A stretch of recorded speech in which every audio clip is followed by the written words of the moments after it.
Hi, I'm Jordan Hernandez, and this is Just Start Podcast. Thank you for tuning in. Today we have Giovanni Lauricella here, a very talented individual. He's the vice president of a medical device consulting firm down here in South Florida.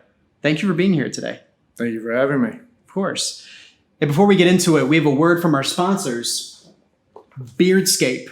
Beardscape is something that's very relevant during this time of the COVID-19 and a lot of facial hair, and especially with Gio, who looks like a snowboard instructor. It's something that we feel very strongly about on this show. So Gio, from our sponsors and from the show itself, Just Start, here's Beardscape. I appreciate that. As you can tell from how I look, I've clearly never seen anything like this. So I'm looking forward to using it.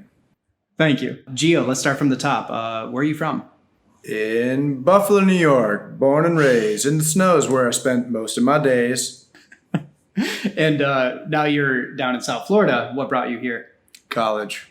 Cool. Well, speaking of college, a lot of our listeners are going to college or are in school and transitioning into the workforce. What did that look like for you? Terrible. Really?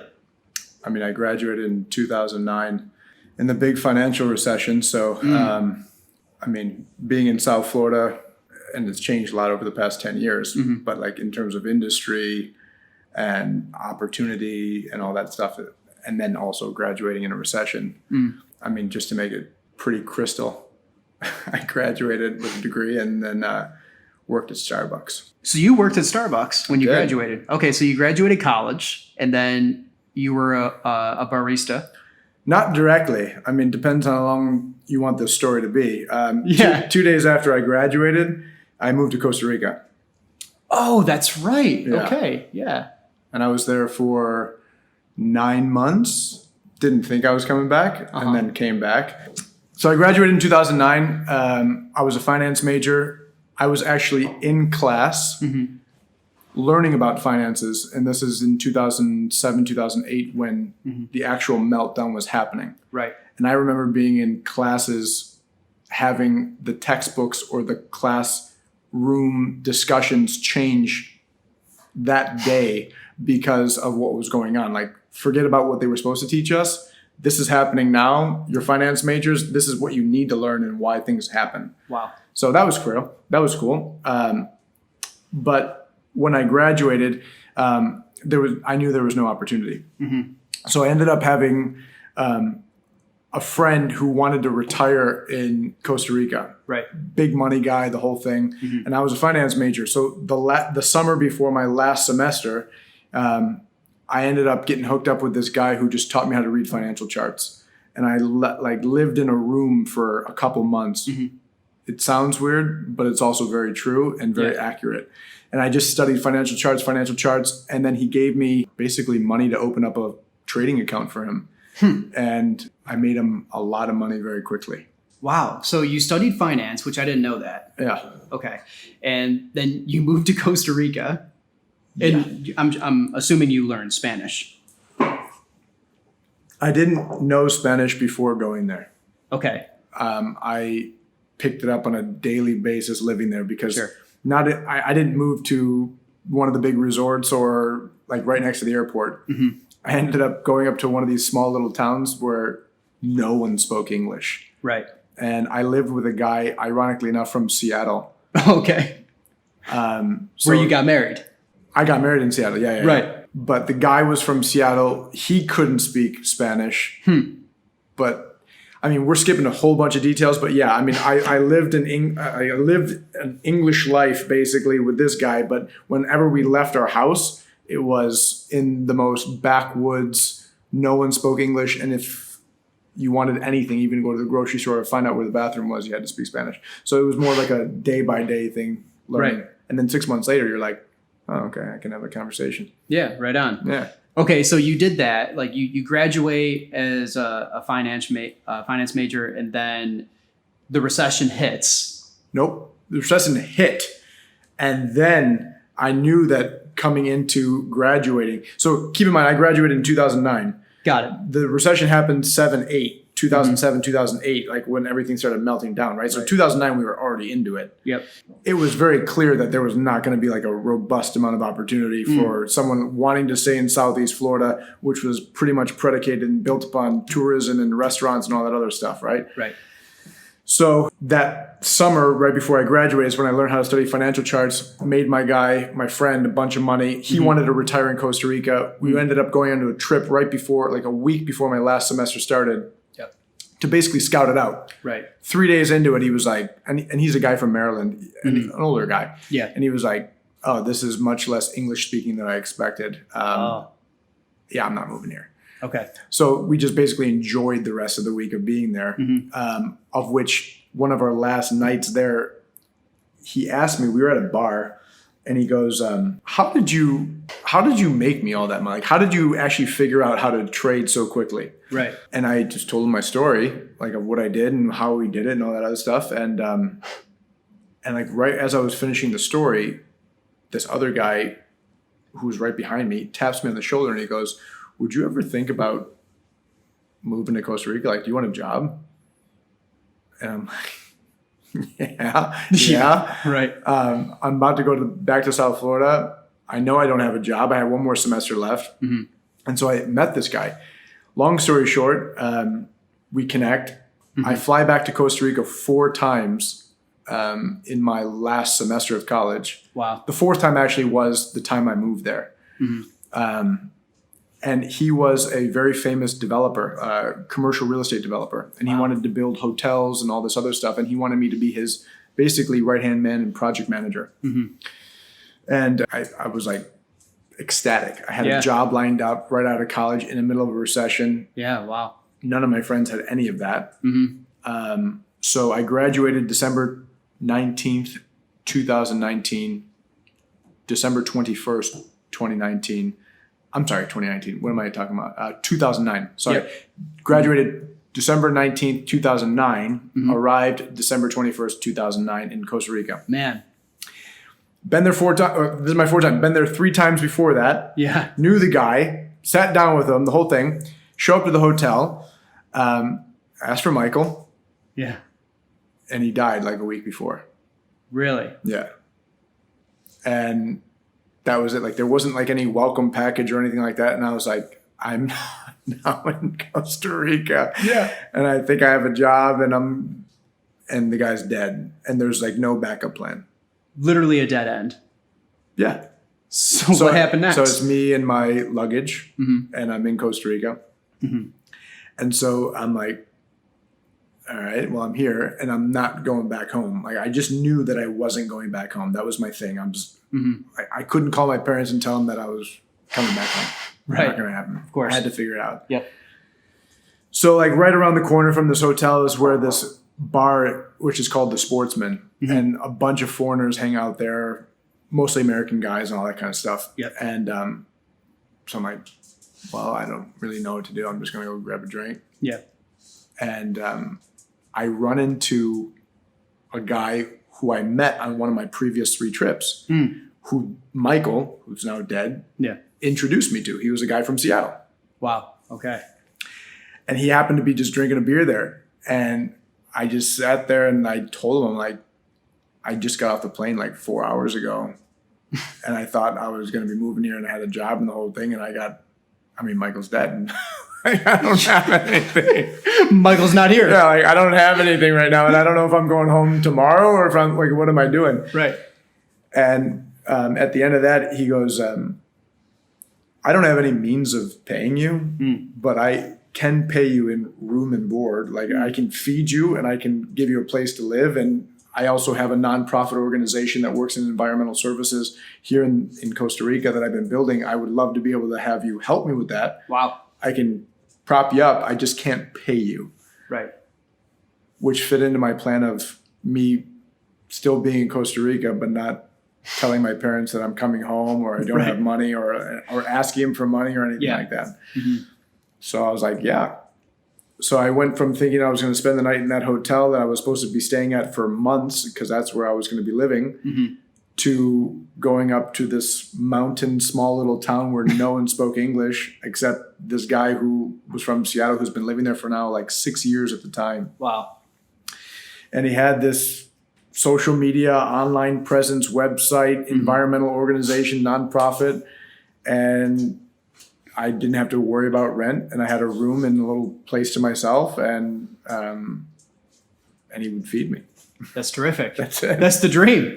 Yeah, it was. And then that happened for 9 months. And then one morning I showed up to the office like I did every single day. And keep in mind, the office was in the same compound as both of our rooms. Right. I mean, day in, day out, 7 days a week, not 6, 5. It was every single day. And we would take trips throughout the country and stuff like that. That would broke it up. But I showed up one and he just never showed up again.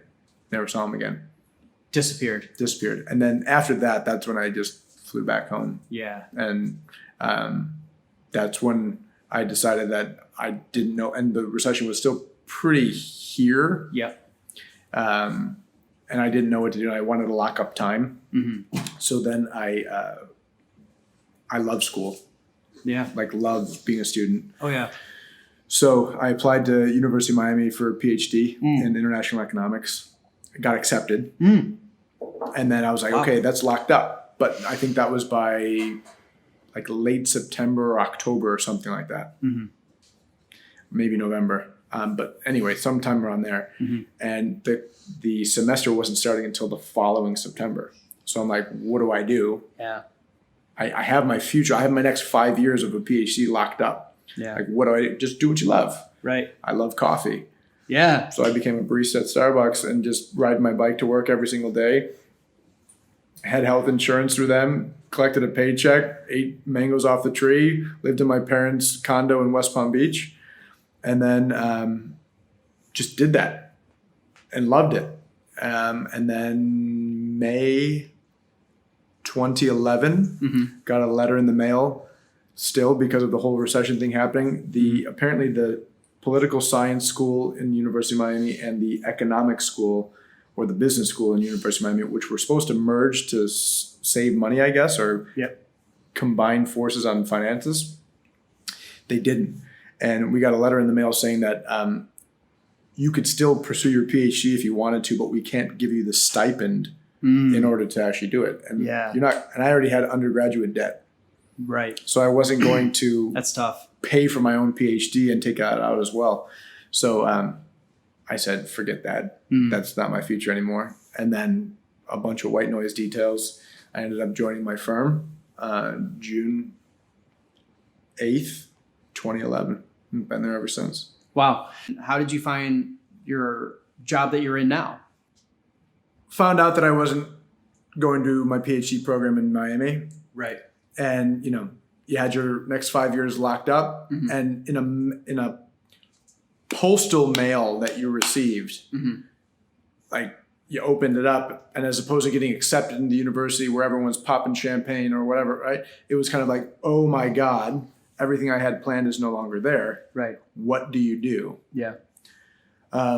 So I put together a resume and just went on at 2009 times, 10 times. Gatling gunned it all over Craigslist, wherever I could, just send it out as many places as I possibly could. Full send. There was a fun day, and then the next morning, I didn't feel so great. Got it. Too much apple juice. And my phone was ringing, but I was still in my condo. And like all the light, I remember it was like 10:30 in the morning or whatever like that. And the lights were all off and stuff. And I was just kind of like going around the house. Right. And the phone answered, and it was Holly Scott from the Mullings Group. Okay. And she's like, hey, I received your resume. Would love to have more conversation with you and share a little bit more about what you do. Do you have time? And it's so funny because in the firm right now, we all still laugh at what I'm about to tell you. My response to her was, yeah, I got nothing else better to do. Like that was apparently my response. Very professional response. Very professional. You come back from Costa Rica, right? And you got ghosted 2 times. Yeah. Right. You had to feel pretty defeated at that point. Maybe rejected. I don't know. No, I mean, but that's never been who I am, I guess. I mean, it's you have two choices. You either do it or you don't do it. And then you just take that and you overlay it onto the situation. And sometimes it's macro and other times it's much more granular, right? Like, do I go to that place tonight? Do I do it or do I don't do it, right? Or like life. Yeah. Do you do it or do you not do it? Right? So like when I showed up to the hotel and found out the guy who was supposed to give me a job was dead, I'm in a foreign country. At that point, in that moment, I had no contacts. Right. My parents weren't there. My friends weren't there. So it was just me and myself, right? So like, what do? You drop down to the floor and start crying and screaming out like, why me, why me, why me? Yeah. You can do that. And then there's going to be time until you stop crying. And then you get up and you're like, okay, well, now I got to figure it out. Or you just go and figure it out. Right. But that's how I do it with everything, right? Like I think, and you fast forwarding crazy amount of time into like my job right now, and you can ask my wife and all this other stuff. Like I travel a bunch for work and stuff happens all the time.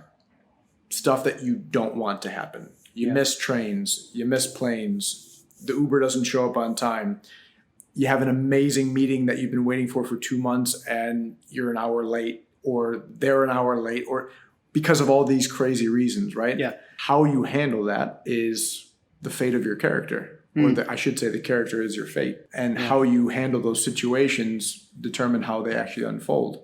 So, I mean, if you're constantly looking for handouts or if you're constantly looking for someone to help you out, and I mean, not to say that we all need help. We all need each other for sure. Right. But I mean, if you go fetal and you fall to the floor and ask for someone to help pick you up, you're not going to get very far.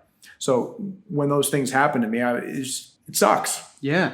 But it sucks. It does. But you just take the next step. Yeah.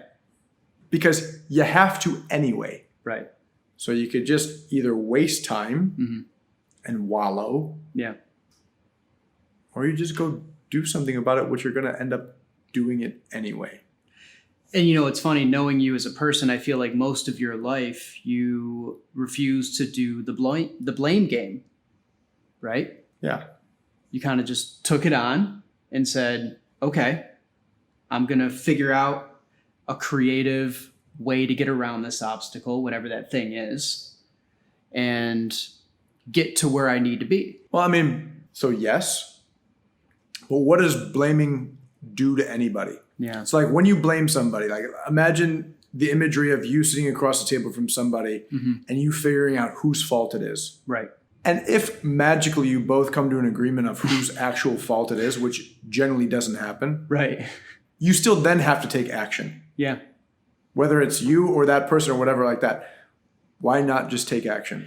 How does that, so it's funny, you say that and it reminds me of my marriage, like trying to figure out like who's at fault, what my point is, how I was talking to you, what I did, what I didn't do, what she did. How does that lend itself to the business world? The blame game holds significantly littler ground in the business world than it does in your own home, right? I mean, you change jobs, you change clients, you change bosses, all that stuff eventually goes away. In theory, the person you come home to doesn't change. So ideally. Ideally. So, you could sit there and have much more time on being like, well, you did this and you did this and you did this and you did this. And then they say, and you did that and you did that. And like, right. And you have all this extra time. But it's all, what it's based on is emotion. Yeah. Right. It's not, when you have money or contracts that are in between you and the other person. Yeah. There's no emotion, right? It's like, how do we fix that? Like you either get the money, or you don't get the money, or that contract is, or it's broken. The emotional piece between you and your spouse or significant other, it's like, it's much more messy. And there's not like a start and stop where it's like, oh, here's the contract. You didn't abide by it. We're done. Right.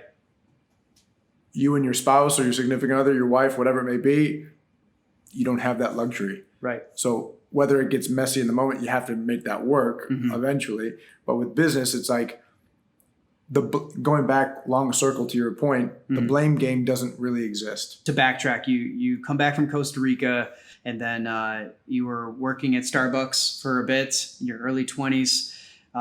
You land a job at this MedTech company, and you hit the ground running, right? Walk us through what that was like. There was no training manual. And a tremendous amount of trial and error. So it's 100% commission business, right? So you eat what you kill. I don't have some luxurious salary where I could say it's a Wednesday and I really just don't feel like working today.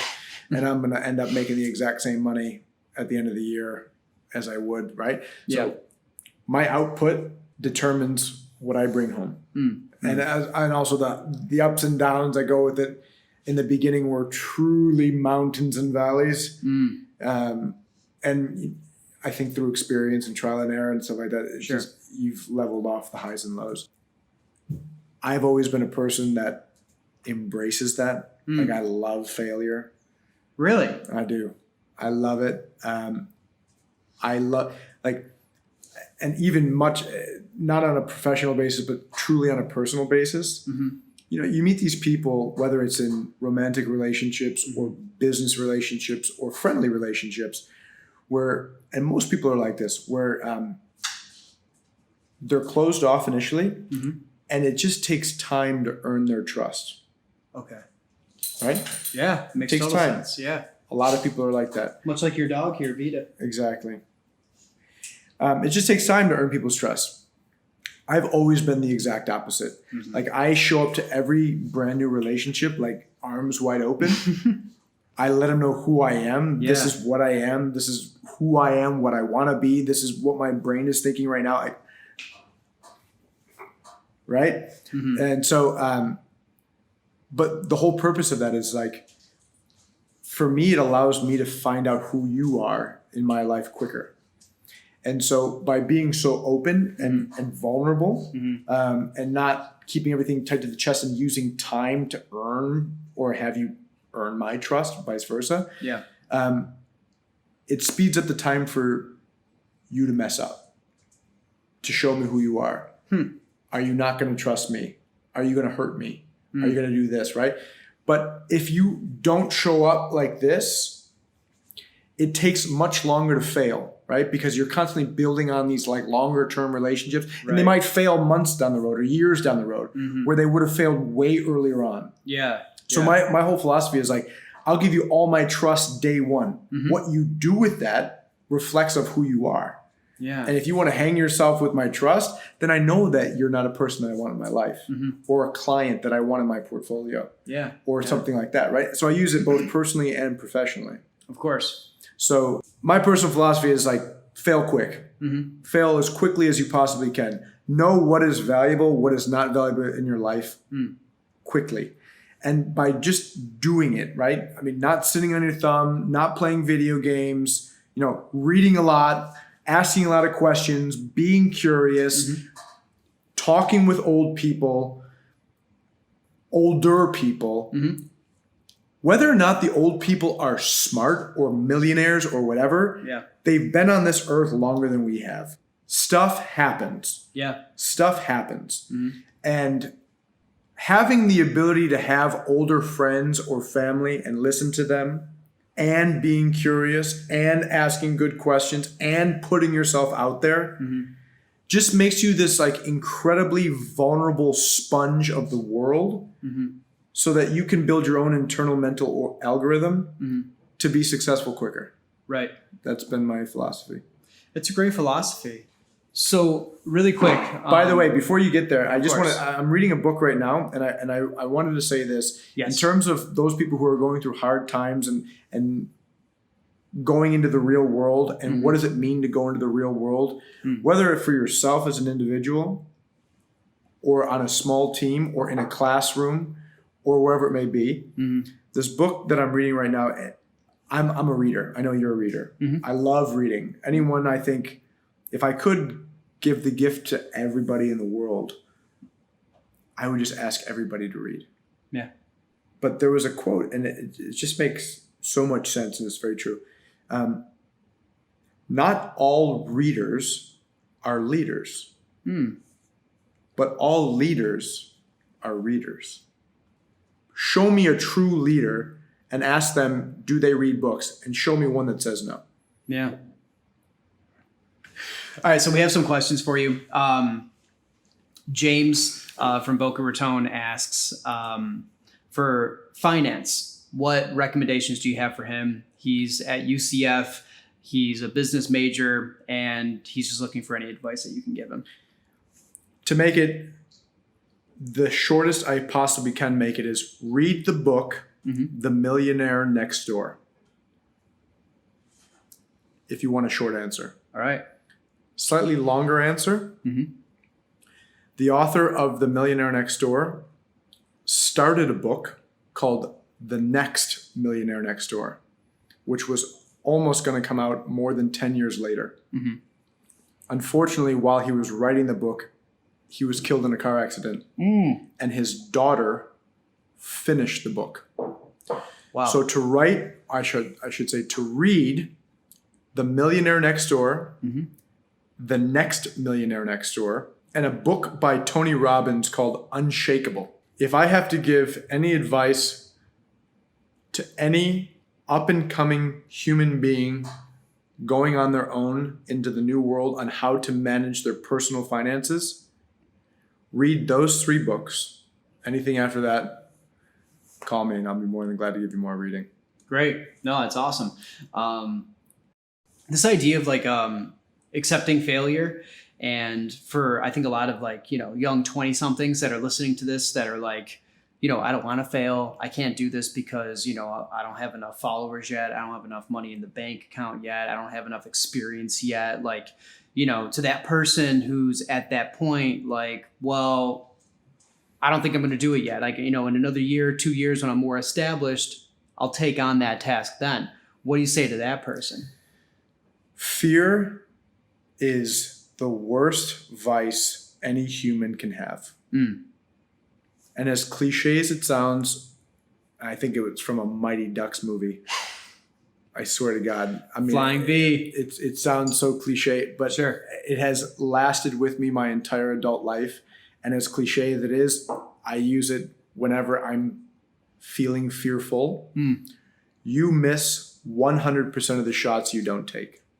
You can't blame anybody else for not succeeding if you never tried. Right. And if you're afraid of failing, well, then you'll never make it.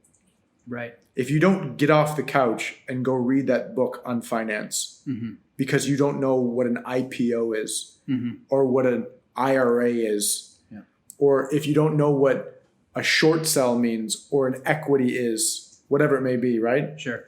If you don't know those things and you're like, oh, I don't know those things, or you're fearful of learning those things, or those things are reserved for the people who went to college to study those things, that's your fault. Did you have a moment in your life where you said, you know what, I've had enough of who I've been, I'm not happy with it, and here I go? No, I think it happened to me differently. So I was raised by my grandparents. And I think when I have children, I will raise them in a very similar modality that my grandparents raised me. When your grandparents are raising a grandson who's your son, you've been through it before. So all the white noise stuff kind of just sifts off to the side. Sure. Right? Every time I sneeze, it doesn't mean you take me to the emergency room, that kind of stuff. Right. Yeah. But they were also later in their life where they had the means to enjoy the finer things in life, of which they exposed me to. Right. For example, born and raised Buffalo, New York, right over the border, they spoke French in Canada, right? The trendy thing to do, ironically enough, now I live in South Florida and I'm married to a Honduran who speaks Spanish. I studied high school French, not Spanish. We were offered the option of French, Spanish, and German. My aunt lived in Spain, studied Spanish, speaks Spanish. Everyone wanted and did take Spanish. I was like, you know what? I'm going to take French. we live right next to the border. I'm going to take French. Right. I don't need Spanish. fast forward, you're going to move to Costa Rica and then live in Miami and South Florida and marry Honduran. Let's study French. Totally. Worked out. Worked out well. But study French. And my parents, my grandparents, they gave me a goal. And I'm a goal-oriented person to begin with. But they said, we will take you to France if you become our translator. That's so cool.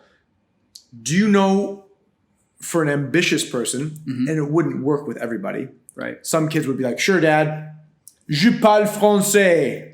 Let's go to France, right? And I'll and they wouldn't care. Like, but it was my mission. Like French for the first 2 years of my high school until I went to France, like that was my favorite class because it had a purpose. Right.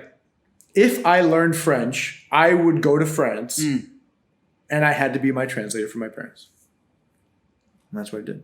So they took me to France in my sophomore year, at the end of my sophomore. It was the summer between my sophomore and my junior year. And my freshman and my sophomore year, I studied like mad.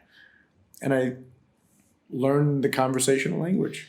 Life is what you make it, right? I mean, if you're expecting handouts, expect severe disappointment. Yeah. Yeah. And sometimes expect incredible luck. If you want to make your own life, expect incredible difficulty. But the value and the amazing feeling that you get from knowing that you've done it yourself is better than any money can buy or any silver spoon in your mouth. Yeah, absolutely. The ROI is super high. I think this is the end of our podcast. And I have to ask you, you've been all over the world. You've been to China, you've been to Europe, Latin America. What are some of your favorite accents and why? Accents? It's weird. After all the accents that you hear, I didn't have to travel that much to figure out that it was still my favorite. But I mean, it's still my favorite. The English accent. Really? The English accent, the Irish accent. I love the English and the Irish accent. Can you give us a little bit of that? No. No? Just take a little bit, like, you know, hello, mate. Hello, mate. Sometimes when I'm drinking, I love talking business in English. And I have so many friends of mine that are up in Birmingham and down in London. And when we're doing business together, life couldn't be grander. You know what I mean? Absolutely. Thank you. Let's go down to the pub and have a pint. You know what I mean? The favorite place that you've been to, that you've traveled to? I was fearful of you asking me that question. For now, we won't marry you to that, but... If you allow me to give you this answer instead. Okay. So my wife and I are very largely into wine. And when you start in the world of wine, you generally fall within a bucket. You're a white drinker, you're a red drinker. And then maybe you start like, oh, I only like Merlot, or I only like Cabernet, or I only like Chardonnay, something like that, right? Sure. But the more you learn, the more you read, the more you experience, the more questions you ask, the more you like it all for different reasons. For different times of year, for different times of day, for different times of, or I should say for different purposes, right? Celebratory versus not, right? That kind of thing. Yeah. I've been incredibly fortunate to travel to many places multiple times each. Yeah. I have many places that are like very close to my heart. I would say, as cliche as it sounds, after a while, the road is incredibly lonely, and it truly is about who you share it with rather than the place itself. Right. So I would always recommend a companion if you can. However, if I had to answer your question black and white of like, what are my absolute favorite places? My absolute favorite places. It's so hard. It's so hard. Washington State. Okay. As a whole. Yep. So Seattle as a metropolitan city, the culture, the coffee, the scene. Eastern Washington for the vineyards and the nature and everything that comes along with it. So like the entire state in the U.S. holds my heart the dearest. You got married there. I got married. Which is a big deal. Which is... Because of that is the reason why I got married there. Right, of course. It wasn't vice versa. I loved it so much that I had to get married there. Europe, I would say as a whole, but I've traversed every country so many times that like I have so many memories and experiences all over that like, it's very hard to say like which one. Right. For me personally, and I know this is going to sound a little weird, I think the most romantic city, once again for me, it's going to sound strange, the most romantic city in Europe is Amsterdam. Really? Yeah. The aesthetically, it's just it feels like a Tim Burton film. Sure. Wrapped into a real world. Yeah, I can see that. And the winding roads and the architecture, but yet it's still open aired and it's not like condensed like Venice, for example, but it's and you still have the waterways. Yeah. But the English speaking is there. Not that I'm opposed to it, but it's there and I don't speak Dutch. Yeah. And the culture's there and the food's there. It's great. Paris is the city I've been to the most out of anyone, so it just personally has my heart. Yeah, and you know it's funny. Hemingway even brings that up. He said, "Once you go to Paris, it's a movable feast. Yeah. Wherever you go, you always take it with you." What is it about Paris? I was just there last month, Okay. and I'm there every single year, minimally once. I was just there coming off of a trip to Amsterdam. Actually, I was just there for a night, and I have a friend there who's also a client, and just to be there just for the night. I don't know. When I'm there, I feel like I'm home. I mean, you know, you see the Eiffel Tower, you walk the streets. Yeah. Their love of culture, their love of life. Yeah. It's just French, Yeah. right? I mean, I don't know how to explain it. Like, it's a city that I feel so comfortable in. Like, you could drop me in there. They're international, but yet they're incredibly French. Right. The food, the wine, the culture is intense. And for being such a massive city, the identity of a culture is still so strong. Of French. Well, I think I've asked for enough time from you. So thank you for enlightening me and anyone listening as to finance and school and business and even relationship advice. I really appreciate you being on here. Thanks, man. I appreciate the time too. Great. Thanks for having me. Until next time. Okay. Perfect. Thank you, Gio. And that's it. Thank you for tuning in. This is Just Our Podcast.